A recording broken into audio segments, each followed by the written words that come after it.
Now that the latest Spider-Man No Way Home trailer has hit us, we're going to look at all the villains that are 100% confirmed from the Tobey Maguire and Andrew Garfield films, and maybe even why some of the changes are happening or what is possibly the reason for these changes.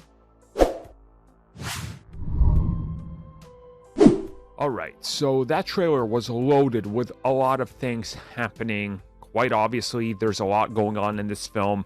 The runtime seems to make more sense just the more you think about and see what is happening in this film. So when we think of it that way, let's realistically look at all the villains we now have confirmed 100%. They're in the film. So first and foremost, Sandman, quite obviously, he's big, imposing, like he's there. Sandman, finally 100% confirmed. We see him. Well, not in the flesh, as I was going to say. I guess in the sandy flesh? I'm not sure. Either way, though, we also see the lizard. It is the same lizard from TASM. So, again, you have the Amazing Spider-Man 1 villain confirmed, and you have the Spider-Man 3 villain confirmed. Also, we see Electro quite clearly. We've known for a while. It is Jamie Foxx. He does look different, but it's really not a surprise here, because most of them look different.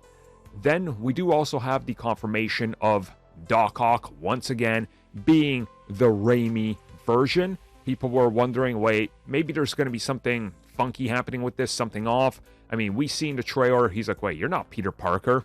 Because obviously he thought it was Tobey Maguire under there. It's not. And then speaking of that, we of course have the Green Goblin. The suit is more or less identical. There's some slight changes to the design. There definitely are. They are very subtle. Like if you look around the eyes, for example, you're going to notice a lot more depth and shadowing.